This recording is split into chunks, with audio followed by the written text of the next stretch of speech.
Cocoa ওর অবস্থান থেকে চেষ্টা করেছে বাংলাদেশের ক্রীড়া ব্যবস্থার জন্য যতটুকু অবদান রাখা সম্ভব সেটি করার চেষ্টা করেছে।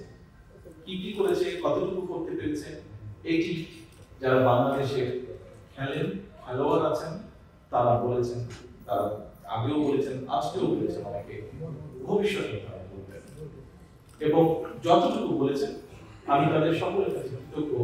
ততটুকু থেকে একটি জিনিস প্রমাণিত হয়, কিছু হলেও ভালো কিছু করেছে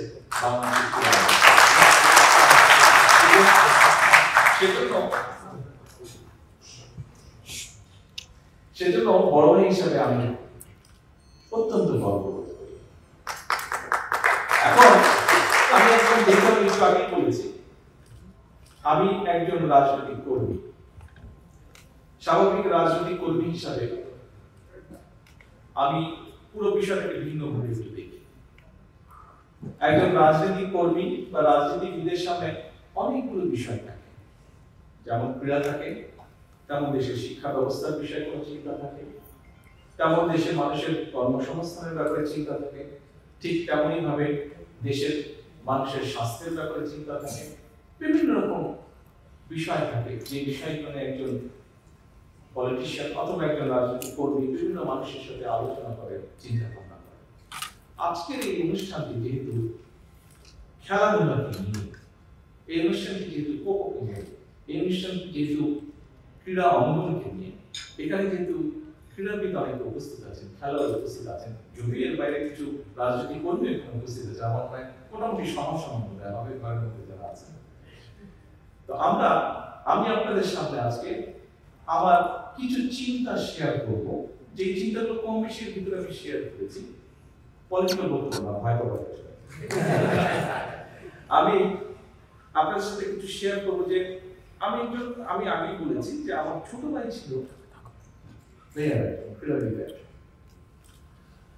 আমি তা না, অনেক কিছুর সাথে আমি বাংলাদেশের আগামীতে যদি ইনশাআল্লাহ আল্লাহর রহমতে বাংলাদেশের মানুষের সমর্থন নিয়ে আমাদের দল বিএনপি সরকার গঠনে সক্ষম হলে অনেকগুলো বিষয়ের পাশাপাশি কিভাবে বাংলাদেশের ক্রীড়াটাকে কম বেশি সাজাতে চায়, অথবা কিভাবে বাংলাদেশের আগামী ভবিষ্যৎ প্রজন্ম যারা তাদের মধ্যে থেকে খেলোয়াড় বের করে নিয়ে আসতে চায়, বিভিন্ন ডিফারেন্ট স্পোর্টসের খেলোয়াড়কে বের করে নিয়ে আসতে চাই, এটা সম্পর্কে খুব সংক্ষেপে আপনাদের সামনে তুলে ধরতে চাই। এখন গতকালকে বিকেলে আমিনুল আছে এখানে, ওর বক্তব্য শুনেছেন। আমিনুল সহ কয়েকজন ঢাকা থেকে এই অনুষ্ঠানে যোগ দিয়েছেন। প্রায় বছর থাকে 1.5-2 বছর আগে আমিনুল আরেকবার এসেছিল লন্ডনে। তখন এক ফাঁকে আমি ওর সাথে আলাপ করছিলাম, ঠিক একই আলাপগুলো প্রায় 1.5-2 বছর পরে গতকাল আবার আলাপ করছিলাম। সেই আলাপের বিষয়টা কি ছিল? সেই আলাপের বিষয়টা ছিল, আপনাদের নিশ্চয়ই মনে আছে যে বেশ কয়েক বছর আগে, এখন এই মুহূর্তে কোথায় নেই সেটা, কয়েক বছর আগে বাংলাদেশে একটি অনুষ্ঠান হতো, খুব সম্ভবত একটি টিভি চ্যানেলে এই অনুষ্ঠানটি চালু করেছিল, তোমাকে খুঁজছে বাংলাদেশ, একটা অনুষ্ঠান হতো।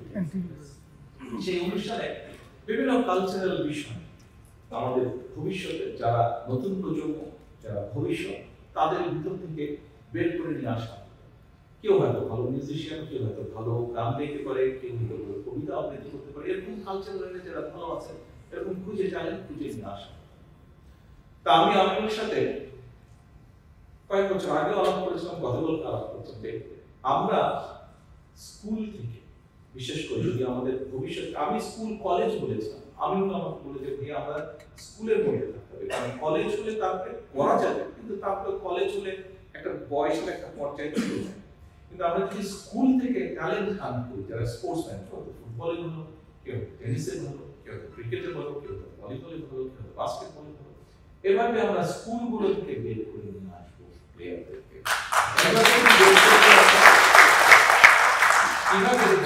এটা অনেক প্ল্যানিং এর বিষয় আছে, কিন্তু সেটা আমরা করবো।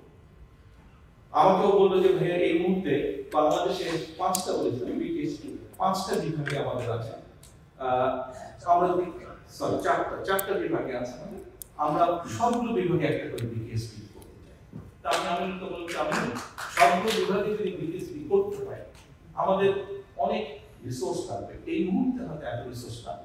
তোমার যে চারটা আছে আমরা যদি সুযোগ পাই এই চারটাকে আমাদের ফাংশনাল করতে হবে। আমরা যদি এই চারটার মাধ্যমে যদি আমরা ট্যালেন্ট হান্ট করে নিয়ে আসতে পারি, ভালো খেলোয়াড় তৈরি করে নিয়ে আসতে পারি, তখন আমরা দেশের মানুষকে করতে পারবো। আমরা যদি প্রেজেন্ট করতে পারি ভালো ভালো বিভিন্ন ডিফারেন্ট স্পোর্টসের ভালো ভালো ইয়েতে আমরা যদি খেলোয়াড় বের করে আনতে পারি, তখন আমরা জাতির সামনে উপস্থাপন করতে পারবো আরো কেন বিকেএসপি আমাদের দরকার।